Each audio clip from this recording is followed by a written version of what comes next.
Puji Tuhan, haleluya. Salam sejahtera dalam kasih Kristus. Pada saat ini, Yesus kuatku kembali lagi memberkati kita dengan kebenaran firman Tuhan. Sebelum mendengarkan firman Tuhan, sama-sama kita bersatu di dalam doa. Kita berdoa.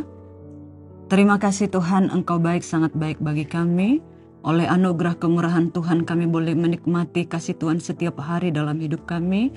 Dan kami bersyukur buat segala karya-Mu yang begitu indah dalam hidup kami.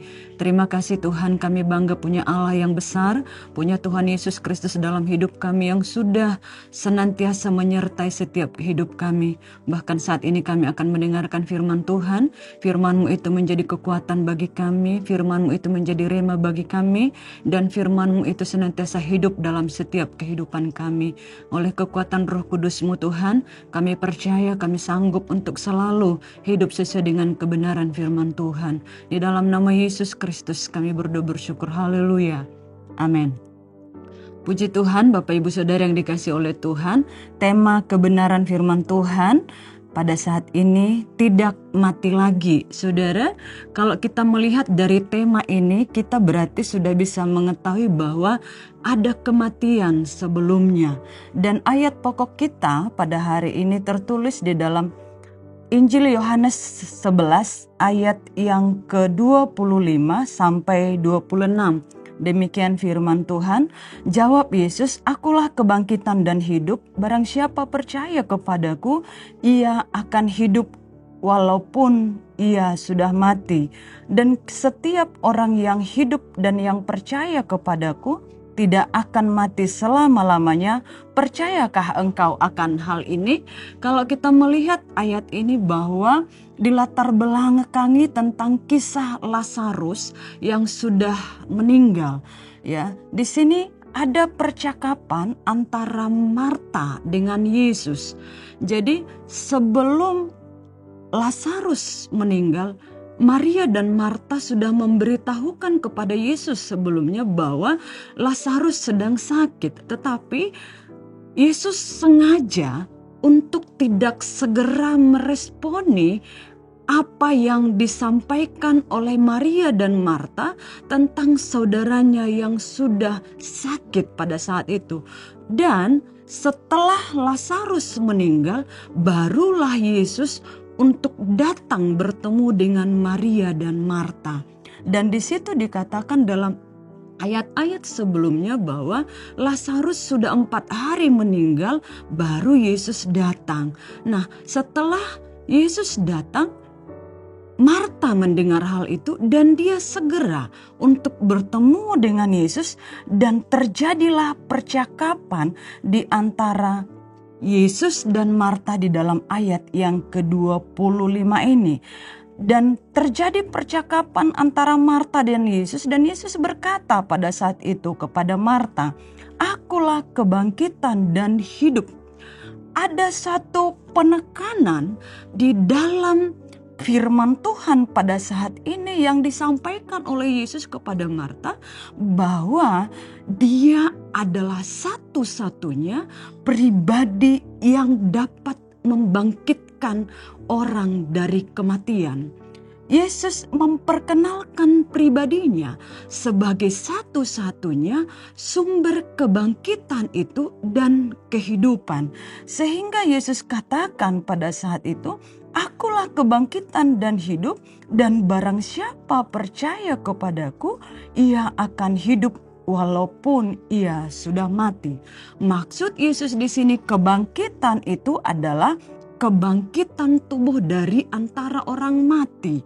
Saudara, di sini kita melihat bahwa setiap orang yang percaya kepada Kristus Yesus, yang mengenal Yesus dan meyakini bahwa dia adalah satu-satunya yang dia percaya, yang dia yakini bahwa Yesus itu adalah juru selamat dan hidup. Firman Tuhan katakan dia akan mengalami kebangkitan. Dia tidak akan mengalami kematian selama-lamanya, tetapi akan mengalami kebangkitan, bahkan hidup sampai selama-lamanya. Kalau di dalam Kisah Para Rasul 24 ayat 15 firman Tuhan katakan akan ada kebangkitan orang benar maupun orang yang tidak benar. Rasul Paulus menekankan bahwa orang yang benar dan yang tidak benar akan mengalami kebangkitan. Tetapi orang-orang yang benar di sini pasti akan mengalami kebangkitan dan dia akan hidup, dan selama-lamanya dia akan hidup. Sedangkan orang yang tidak benar, dia akan nantinya mengalami kebangkitan, tetapi dia akan mengalami kematian yang kedua. Saudara yang dikasihi oleh Tuhan, tentu kita sebagai orang yang percaya kepada Tuhan, seperti yang Yesus katakan ayat yang ke-26, dan setiap orang yang percaya kepadaku tidak akan mati selama-lamanya. Percayakah engkau akan hal itu? Saudara, pada saat itu Yesus bertanya kepada Marta, dan ayat 27 Marta menjawab, "Aku percaya bahwa engkau adalah Mesias." Hal yang sama ketika Yesus bertanya kepada saudara dan saya, apakah saudara dan saya percaya akan kebangkitan kita dari antara orang mati? Apakah kita nantinya akan mengalami kebangkitan seperti yang Yesus katakan? Apakah kita percaya bahwa kita akan mengalami kebangkitan itu? Tentu kita yang sudah mengenal Yesus, yang sudah menerima keselamatan itu harus percaya. Jangan pernah meragukan bahwa kita nantinya akan mengalami kebangkitan. Di dalam kitab Wahyu pasal yang ke-20 ayat yang ke-6 demikian firman Tuhan, "Berbahagialah dan kuduslah ia yang mendapat bagian dalam kebangkitan pertama itu. Kematian yang kedua tidak berkuasa lagi atas mereka, tetapi mereka akan menjadi imam-imam Allah dan Kristus, dan mereka akan memerintah sebagai raja bersama-sama dengan dia 1000 tahun lamanya."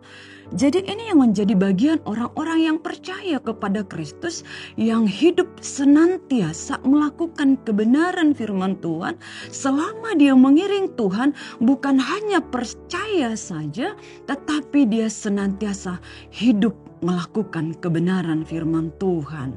Dia akan mengalami kebangkitan yang pertama dan tidak akan mengalami kematian lagi, tetapi hidup selama-lamanya. Saudara, bahwa kita tahu bahwa ada banyak orang-orang yang tidak percaya tentang kebangkitan. Ada orang-orang yang meragukan kebangkitan, sehingga Yesus bertanya saat ini kepada kita, apakah engkau percaya akan kebangkitan itu? Salah satu kita melihat contoh dalam Alkitab yang tidak percaya tentang kebangkitan adalah orang-orang Saduki. Orang-orang Saduki tidak percaya akan adanya kebangkitan. Saudara bisa melihat di dalam Kisah Para Rasul 23 ayat 8. Paulus mengatakan bahwa orang-orang Saduki tidak mempercayai adanya kebangkitan. Bahkan pada zaman sekarang sekalipun ada banyak orang-orang yang tidak percaya kepada Yesus. Mereka tidak percaya dengan kebangkitan dari antara orang mati. Tentu orang-orang yang tidak percaya ini nantinya mereka akan mengalami kebinasaan dan mereka tidak mengalami namanya kebangkitan yang pertama. Jadi saudara yang dikasihi oleh Tuhan, ini yang menjadi penekanan bagi kita dan perenungan bagi saudara dan saya. Apakah kita percaya tentang kebangkitan itu? Tentu kita harus percaya. Kita buka di dalam 1 Korintus. Di dalam 1 Korintus 15 ayat yang ke-16 sampai 17 firman Tuhan katakan, "Sebab jika orang benar mati tidak dibangkitkan, maka Kristus juga tidak dibangkitkan. Dan jika Kristus tidak dibangkitkan, maka sia-sialah kepercayaan kamu dan kamu masih hidup dalam dosamu." Jadi saudara yang dikasihi oleh Tuhan, Orang benar harus melakukan firman Tuhan dan dia akan mengalami kebangkitan. Tetapi kalau kita tinggal di dalam dosa, kebangkitan yang pertama tidak akan pernah dinikmati. Jadi saudara, tetap percaya kepada Tuhan, hidup benar, lakukan firman Tuhan supaya kita tidak mengalami kematian dan kita akan mati selama-lamanya. Kita berdoa. Terpujilah Engkau Tuhan, terima kasih Tuhan baik bagi kami. Kami mau tetap percaya kepada Tuhan dalam situasi keadaan apapun yang terjadi dalam hidup kami. Kami tidak pernah meragukan Tuhan, tidak pernah meragukan firman Tuhan karena ada kuasa di dalam firman Tuhan. Dan oleh sebab itu Tuhan, kami imani ada kebangkitan di dalam Kristus Yesus bagi kami. Dan kami akan hidup selama-lamanya bersama-sama dengan Engkau Tuhan. Terima kasih buat firman Tuhan yang meneguhkan iman kami untuk tetap setia, tetap percaya kepada Tuhan. Di dalam satu nama Yesus Kristus Juru Selamat kami yang hidup, kami berdoa dan bersyukur. Haleluya. Amin. Bersama Yesus, aku kuat.